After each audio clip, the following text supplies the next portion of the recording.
तो राज्यसभा का candidate Bharatiya Janata party का जीतना बहुत बड़ा बहुमत कांग्रेस के पास होने के बावजूद ये संदेश देता है कि वर्तमान हिमाचल प्रदेश में कांग्रेस की सरकार सत्ता में रहने का अधिकार खो चुकी है। Game changer Bharatiya Janata party है और सुकुश सरकार से लोगों की नाराजगी है।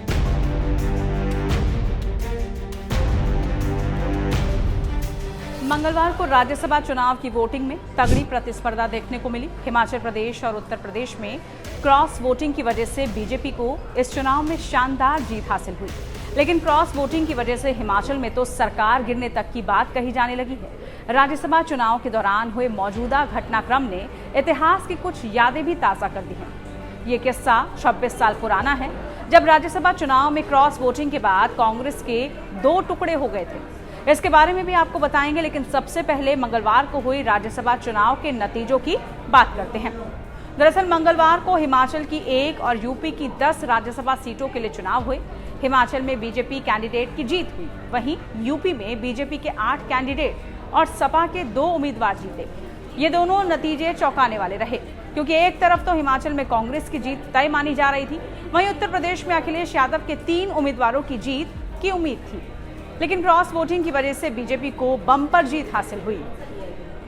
यहां गौर करने वाली बात यह है कि राज्यसभा चुनाव में क्रॉस वोटिंग कोई नई बात नहीं है। समय समय पर क्रॉस वोटिंग के मामले सामने आते रहे हैं।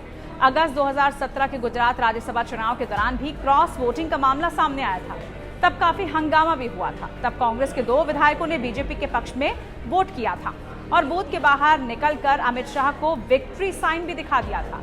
ये मामला चुनाव आयोग तक जा पहुंचा, जहां से रात करीब 12 बजे फैसला आया। दोनों कांग्रेस विधायकों के वोट को रद्द कर दिया गया था। फिर आखिर में वहां जीत कांग्रेस को ही मिली। लेकिन एक ऐसा मामला भी है जब राज्यसभा चुनाव के बाद कांग्रेस 2 हिस्सों में बंट गई। बात 1998 की है। तब के राज्यसभा चुनाव में कांग्रेस का उम्मीदवार अपनी ही पार्टी के विधायकों की क्रॉस वोटिंग की वजह से हार गया था। माना जाता है कि इसी घटना की वजह से ही शरद पवार ने कांग्रेस से अलग होकर राष्ट्रवादी कांग्रेस पार्टी यानी एनसीपी की स्थापना की थी। दरअसल कांग्रेस ने 1998 के महाराष्ट्र राज्यसभा चुनाव में नजमा हेपतुल्ला और राम प्रधान को उम्मीदवार बनाया था। विधानसभा में संख्या बल के आधार पर पार्टी ये दोनों सीटें आसानी से जीत सकती थी। वहीं बीजेपी ने प्रमोद महाजन, जबकि शिवसेना ने सतीश प्रधान और प्रीतिशी नंदी को उम्मीदवार बनाया था। इसके अलावा 2 निर्दलीय उम्मीदवार सुरेश कलमाड़ी और विजय दर्डा भी मैदान में थे। चुनाव में कांग्रेस के राम प्रधान की हार हुई, जबकि कलमाड़ी और दर्डा समेत बाकी के जो उम्मीदवार थे वो जीत गए। कांग्रेस के एक वर्ग ने राम प्रधान की हार के लिए शरद पवार को जिम्मेदार ठहराया था। उन लोगों का कहना था कि पवार राज्यसभा चुनाव में राम प्रधान की उम्मीदवारी के विरोध में थे। इस मामले में पार्टी ने 10 विधायकों और प्रफुल्ल पटेल समेत शरद पवार के सहयोगियों को कारण बताओ नोटिस जारी किया था। शरद पवार के करीबी नेताओं को 1999 के विधानसभा चुनाव में टिकट भी नहीं दिए गए थे। शरद पवार पार्टी के अंदर ही घिर चुके थे। माना जाता है कि इसके बाद शरद पवार ने कांग्रेस से अलग होने का फैसला ले लिया था।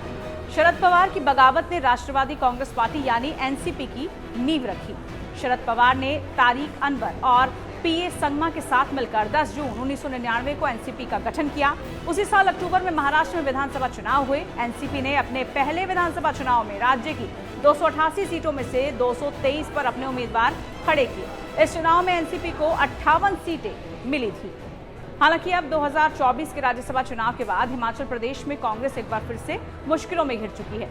क्रॉस वोटिंग की वजह से हिमाचल की राजनीति में अजीब स्थिति पैदा हो गई है।